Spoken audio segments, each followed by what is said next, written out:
दोस्तों, जैसा कि आपको पता है, म्यांमार में भयंकर भूकंप आया था जिसकी वजह से कई सारे लोग मारे गए हैं। अब दोस्तों, उसी भूकंप के ऊपर ताज़ा रिपोर्ट में यह बात कही जा रही है कि इस भूकंप के अंतर्गत लगभग 10,000 से ज़्यादा लोगों के मरने की आशंका है। दोस्तों, आपकी जानकारी के लिए बता दें, म्यांमार और थाईलैंड में शुक्रवार को 7.7 तीव्रता वाले भूकंप ने बड़ी तबाही मचाई है।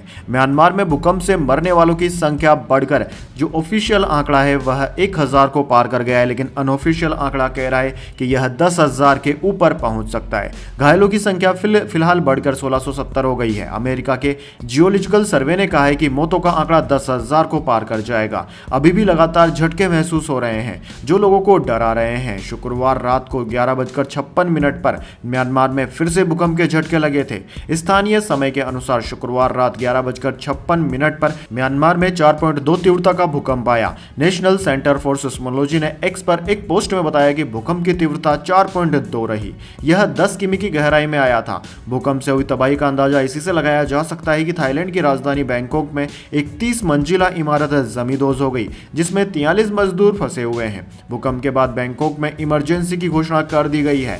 भारत ने म्यांमार की मदद के लिए 130 जैव विमान के जरिए लगभग 15 टन राहत सामग्री म्यांमार भेजी है। म्यांमार में सैन्य शासन होने के बावजूद ट्रंप ने कहा है कि यूएस मदद करेगा। दोस्तों, म्यांमार में जो भूकंप आया है, अगर आप उसकी तस्वीरें देखेंगे तो आप भी हताहत रह जाएंगे। भूकंप ने भारी तबाही मचाई है। वहीं दोस्तों, भारतीय विदेश मंत्री एस जयशंकर ने शनिवार को सोशल मीडिया पर लिखा कि म्यांमार के लोगों के लिए पहली खेप के रूप में तत्कालिक मानवीय सहायता भेजी गई है।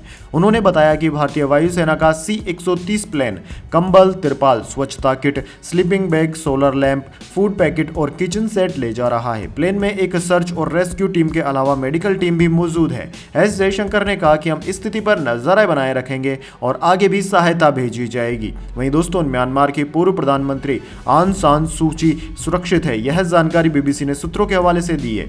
सू की म्यांमार की जेल में कैद है। म्यांमार में सेना ने 2021 में तख्ता पलट कर दिया था। इसके बाद से सू की को हिरासत में रखा गया था।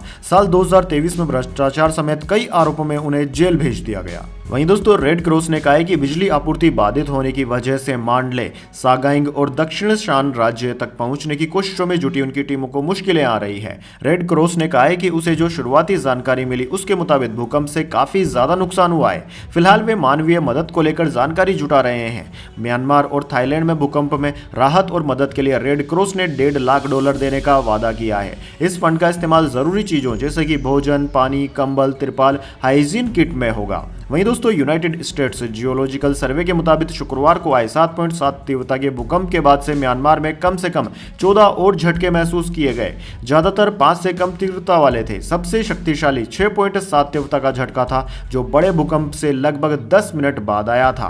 वहीं दोस्तों, अमेरिकी राष्ट्रपति डोनाल्ड ट्रंप ने शुक्रवार को कहा कि अमेरिका भूकंप से प्रभावित म्यांमार की मदद करेगा। डोनाल्ड ट्रंप ने कहा कि म्यांमार में जो हुआ वह भयानक है। हमने पहले ही वहां पर बात कर ली है, जल्द ही मदद पहुंचेगी। इसके अलावा दोस्तों, चीन ने म्यांमार में राहत कार्यों के लिए 37 सदस्यों की एक टीम भेजी है। इस टीम के पास भूकंप के चेतावनी देने वाले सिस्टम, ड्रोन समेत इमरजेंसी में बचाव के लिए जरूरी उपकरणों के 112 सेट हैं। इसके अलावा दोस्तों, म्यांमार में भूकंप के बाद देश की सैन्य सरकार ने 6 राज्यों में आपातकाल यानी कि इमरजेंसी की स्थिति घोषित की है। ये इलाके सगाइंग, मांडले, बांगो, मागवे, शान राज्य, पूर्वी हिस्सा और नेपिदा हैं। सैन्य सरकार के नेता जनरल मिंग आन हाइंग ने बताया कि नेपिदा में 96 लोग, साइनिंग में 18 और मांडले क्षेत्र के क्वांग से टाउनशिप में 30 लोग मारे गए हैं। वैसे दोस्तों, आपकी जानकारी के लिए बता दें, म्यांमार में धरती की सतह से नीचे की चट्टानों में मौजूद एक बहुत बड़ी दरार है जो देश के कई हिस्सों से होकर गुजरती है। यह दरार म्यांमार के सांगाइंग शहर के पास से गुजरती है, इसलिए इसका नाम सांगाइंग फॉल्ट पड़ा।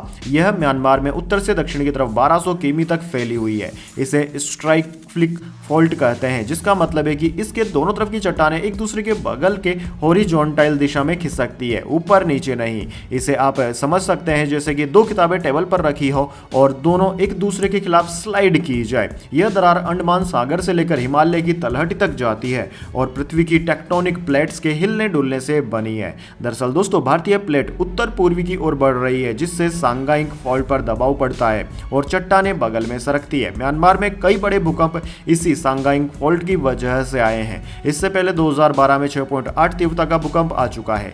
सांगाइंग फॉल्ट के पास 1930 से 1956 के बीच 7 तीव्रता वाले 6 से से ज्यादा भूकंप आए थे। तो दोस्तों यह थी एक अपडेट भूकंप के ऊपर। वैसे कमेंट करके बताइए कि भूकंप को नापने की इकाई का नाम क्या है। अगर आप जानते हैं तो जल्दी से कमेंट बॉक्स में लिख दीजिए। साथ ही इसी तरह की काम की खबरों के लिए आप हमारे यूट्यूब चैनल को सब्सक्राइब करके बेल आइकन जरूर से दबा लीजिए। धन्यवाद।